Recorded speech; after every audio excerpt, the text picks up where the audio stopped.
NEET paper leak मामले में बड़ी कार्रवाई। नीट पेपर लीक का मास्टरमाइंड हुआ गिरफ्तार। पटना एसटीएफ को मिली बड़ी सफलता।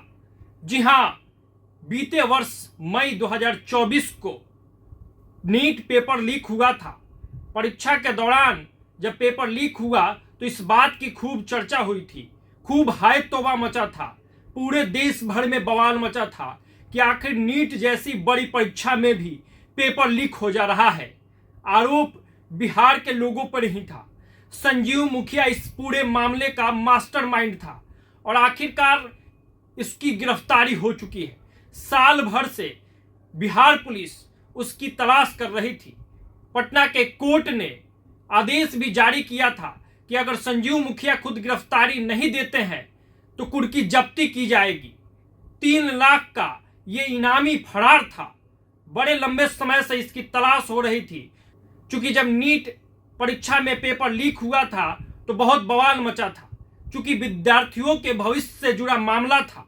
नीट में पहली बार इस तरीके की घटना निकल के सामने आई थी जब इतने बड़े स्तर पर पेपर लीक का खेल बच्चों के भविष्य के साथ खेलने की कोशिश हुई थी, जो एक दाग था नीट पे और इस पूरी व्यवस्था पे।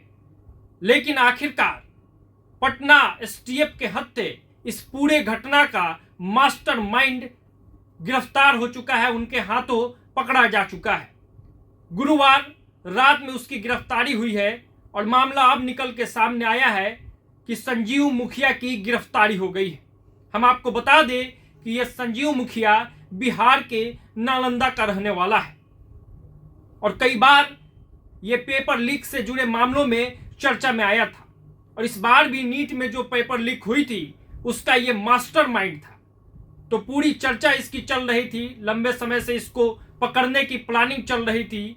ईओयू भी लगा हुआ था, पटना पुलिस भी लगा हुआ था, स्पेशल टास्क फोर्स लगा दिया गया था कि यह मास्टरमाइंड पकड़ा जाना चाहिए। क्योंकि नीट जैसे परीक्षा में पेपर का लीक होना अपने आप में एक बड़ा सवाल था और लगातार इसको लेकर सवाल उठ भी रहे थे। और देखिए कि आखिरकार इस पूरे मामले का जो मास्टरमाइंड है संजीव मुखिया, उसकी गिरफ्तारी हो गई, एसटीएफ के हत्थे चढ़ गया। तो नीट मामले में ये बड़ा अपडेट था। नीट पेपर लीक मामले का मास्टरमाइंड जिसकी तलाश थी वो गिरफ्तार हो चुका है, संजीव मुखिया। जी हाँ, तो फिलहाल प्रभात खबर डिजिटल के लिए इतना ही। नमस्कार, मैं आदर्श। प्रभातखबर.com, विश्वास वही, रफ्तार नहीं।